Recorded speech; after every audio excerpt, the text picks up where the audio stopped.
నమస్తే. Welcome to our channel. ప్రస్తుతం మనతో సీనియర్ జర్నలిస్ట్ దాము బాలాజీ గారు ఉన్నారు. వారితో మాట్లాడదాం. సార్ నమస్తే సార్. నమస్తే. పవన్ కళ్యాణ్‌కి ఒక రికగ్నైజేషన్ వచ్చింది సార్. అంటే పార్టీని గుర్తించారు అనేది న్యూస్ వచ్చింది. సో అసలు రికగ్నిషన్ రావడం వల్ల ఈ పార్టీకి ఉపయోగం ఏంటి సార్? మామూలుగా పొలిటికల్ పార్టీలు 2 రకాలుగా ఉంటాయండి. ఒకటి registered party, recognised party. Registered party అంటే ఎవరైనా పొలిటికల్ పార్టీ పెట్టచ్చు. నువ్వైనా పెట్టచ్చు, నేనైనా పెట్టచ్చు. అలాగా ఎవరైనా పొలిటికల్ పార్టీ పెట్టచ్చు. దానికి రిజిస్టర్డ్ పార్టీ రిజిస్ట్రేషన్ చేసుకుంటాం, రిజిస్టర్డ్ పార్టీ ఉంటుంది. రికగ్నిషన్ రాదు.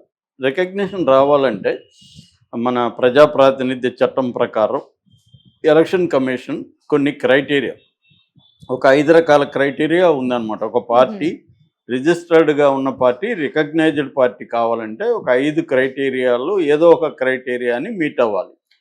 సో అందులో ఫస్ట్ ఏంటంటే 6% ఓట్లు. ఇది నేను ఓన్లీ రాష్ట్ర పార్టీలకు మాత్రమే చెప్తున్నాను, జాతీయ పార్టీలు కాదు. ఇది ఎందుకంటే జనసేన రాష్ట్ర పార్టీ కాబట్టి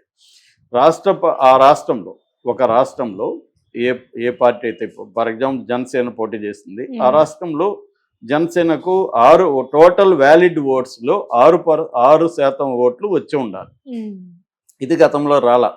గతంలో 2019లో పోటీ చేసినప్పుడు 5.53% మాత్రమే జనసేనకి షేర్ వచ్చింది, ఓట్ల షేరు. అది రావడంతో పాటు 2 సీట్లు కూడా రావాలి. టోటల్ సీట్లలో 2 రావాలి. 2 రాలి, అప్పుడు ఒకటే వచ్చింది. కాబట్టి జనసేనకి అప్పుడు ఇవ్వలేదు. అయితే ఇప్పుడేమైంది, జనసేనకి టోటల్గా 21 సీట్లు వచ్చినాయి.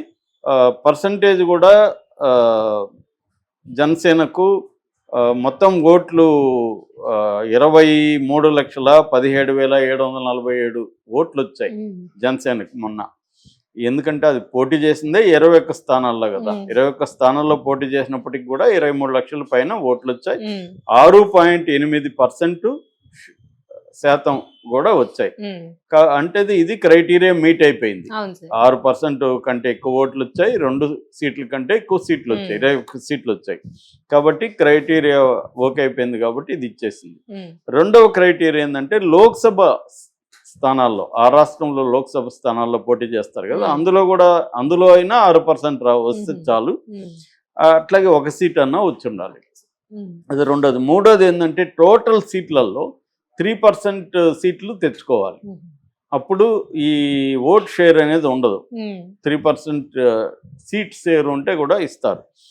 నాలుగోది అట్లీస్ట్ ఒక ఎంపీ అయినా గెలిచి ఉండాలి. 25 ఎంపీలలో ఒక ఎంపీ గెలిచి ఉండాలి. ఐదవది ఏంటంటే ఇది ఈ మధ్య పెట్టారు, 8% టోటల్ ఓట్ షేర్. ఒక క్యాండిడేట్ గెలవకపోయినా ఓట్ షేర్ 8% ఉన్నా కూడా రికగ్నైజేషన్ ఇస్తారు అన్నమాట. సో ఈ పార్టీకి ఫస్ట్ క్రైటీరియానే మీట్ అయిపోయింది. ఇది జనసేన 6.8% ఓట్ షేర్ వచ్చింది, 21 సీట్లు గెలుచుకుంది. కాబట్టి జనసేనకు రికగ్నిషన్ అనేది నిన్ననే డిక్లేర్ చేశారు సెంట్రల్ ఈసీ, ఎలక్షన్ కమిషన్. అయితే దీనివల్ల లాభం ఏంటంటే రికగ్నైజ్ అయితే పార్టీలకి ఏంటంటే, రికగ్నైజ్డ్ పార్టీలకి కొన్ని సపరేట్గా ప్రివిలేజెస్ ఉంటాయి. అంటే కొన్ని ప్రమోషన్లు చేసుకోవచ్చు, తర్వాత వాళ్ళు స్టార్ క్యాంపెయినర్ని ఎక్కువ మందిని పెట్టుకోవచ్చు, తర్వాత ఏ నిర్ణయాలు తీసుకోవాలన్నా ఎలక్షన్ కమిషన్ మీటింగ్స్ పెట్టినప్పుడు వీళ్ళని కన్సల్ట్ చేస్తారు.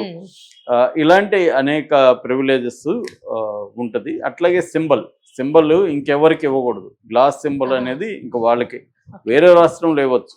ఉత్తరప్రదేశ్లో చేస్తే గ్లాస్ సింబల్ అవ్వచ్చు, ఇంకా ఆంధ్రప్రదేశ్లో కానీ ఇంకా వేరే వాళ్ళకి ఇవ్వరు ఆ రకంగా. ఎందుకంటే ఇప్పుడు గాజు గ్లాస్తో చాలా మంది దగ్గర ఉన్న సిమిలర్గా ఉన్న వాటితో గాజు గ్లాస్తో కూడా వేరే వాళ్ళకి ఇచ్చేసారు.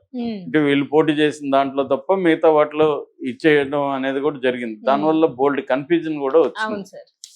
సో అందుకని గాజు గ్లాస్ ఇప్పుడు పర్మనెంట్గా ఉంది కాబట్టి మామూలుగానే పవన్ కళ్యాణ్ గాజు గ్లాస్ని ప్రతి సినిమాలో కూడా ఏదో ఒక రకంగా ఆయన ప్రమోట్ చేస్తూ ఉంటాడు. అలాగా ఇప్పుడు ధైర్యంగా చేయొచ్చు. ఇంతకుముందు చేసినా కూడా దాన్ని ఇంకెవరో మళ్ళీ వాడుతుంటారు. అది మామూలుగా చదువు లేని వాళ్ళు కూడా చాలా మంది ఉంటారు. తర్వాత ఆ సింబల్ కరెక్ట్గా ఉండదు, పేరు చదవలేరు, అలాంటి ప్రాబ్లమ్స్ అంతా కూడా ఉంటాయి. సింబల్ అనేది వెరీ ఇంపార్టెంట్. అందువల్ల పర్మనెంట్ సింబల్ పవన్ కళ్యాణ్కి ఉంటుంది.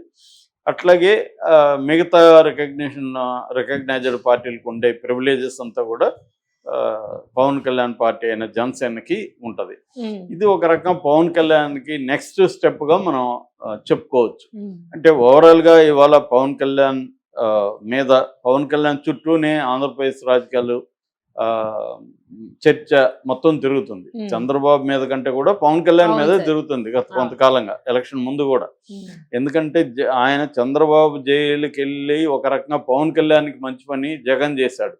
చంద్రబాబును అరెస్ట్ చేయకపోయింటే పవన్ కళ్యాణ్కి ఈ స్థాయిలో పేరు వచ్చేది కాదు.